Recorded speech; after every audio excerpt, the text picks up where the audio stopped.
Hey now, you're a rock star. Get the show on, get paid. What's up, Woolies? Happy Tuesday, March 30th. I'm here. I'm Joey Bean, and I'm with the special guest filling in for Ryan Foley today, Brevin Frankel. Brevin, thank you for joining us. Thanks so much. Awesome. Appreciate you for filling in. So talk about how the boys' soccer team's been doing, and the girls, if you know what their record's been up to and how they're playing. Of course. So the boys actually just came off of a big win against Doherty. First game we faced them, we tied 4-4, and we went to Foley Field, played them, and we ended up beating them 3-2, all thanks to a hat trick from Will Savage. Yep, shout out Will. Great game. The girls, they are undefeated. They are rolling through the competition right now. As usual. Yep, that's a trend. And yeah, that's exciting. Definitely. How you been playing personally? Well, I played the first game against Framingham, and then I've been hit with a bunch of adversity. Adversity, you could call it. Yeah, a bunch of COVID things. Haven't had it yet, but had to quarantine multiple times for different reasons. And but that's the only game I've played in so far, and it was okay. Who would you say has been most improved so far through the season?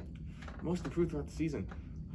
I'd say from last season to this season, I think Marco's playing unbelievably. Yeah, that's what I've been hearing. Shout out Marco. Marco's been showing up every game, and it's impressive. That's awesome.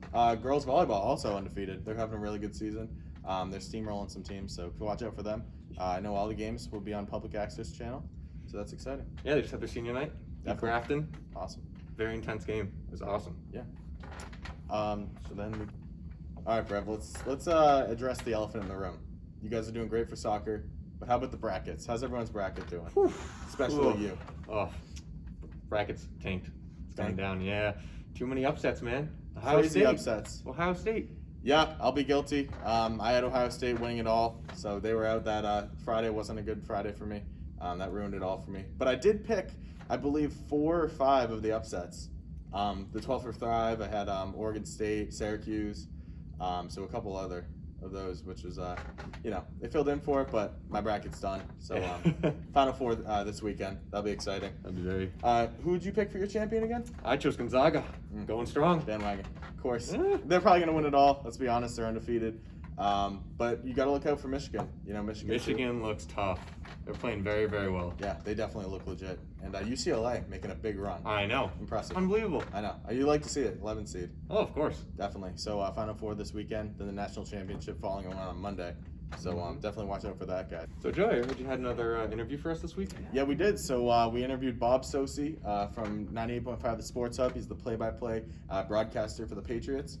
We asked him tons of questions about what his job's like, talked about the Patriots offseason so far, and overall gave some great answers. So let's show a clip right here of a nice part of the interview that we thought was really cool. So I'm sure that almost everybody recognizes your voice, especially from your signature Super Bowl 51 call with Scott Zolak when James White dove into the end zone to win number 5. What is left? Second and goal to go from the 2.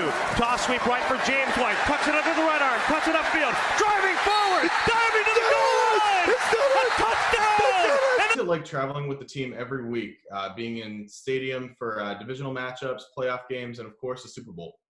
Yeah, it's interesting that you asked me that today because this past season we didn't travel with the team due to the COVID pandemic and the conditions, the protocols around the league, and even with our own station's policies. And Scott and mine, my wishes, we decided that it was best to call all the games remotely, as most of, if not all, the NFL radio crews did this year.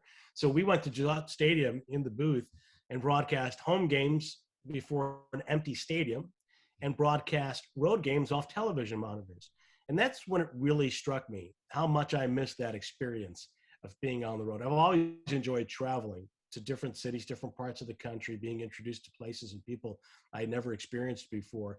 And being in the NFL, of course, you're staying in nice hotels, you're traveling well with the Patriots who have their own plane. It's very, not only comfortable, but very convenient travel because you meet at the stadium, you go through security, not at the airport generally, but at Gillette Stadium. You get on a bus, you go right to the airplane, you take off on a Saturday for a Sunday game, you call the game on Sunday on the road, you leave your broadcast booth, go down under the stadium, get on the bus, go right to the airplane once again, and before you know it, you're home. We could play Buffalo, we could broadcast a game in Buffalo at 1 o'clock, and I can be home to tuck my kids into bed at 9 o'clock on a Sunday night. So it's, again, there are a lot of luxuries that go along with the travel.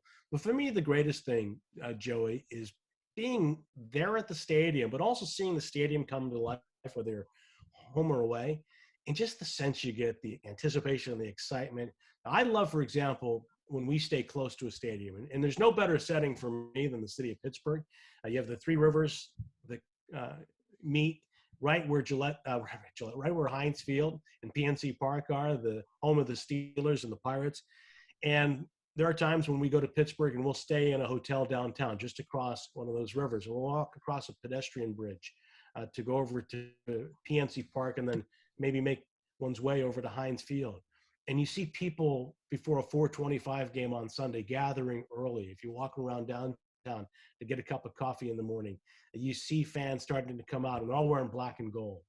And then as you're making your own way to the stadium, you see this stream of black and gold flowing, toward the stadium. There's just tremendous excitement. And I love that part of it.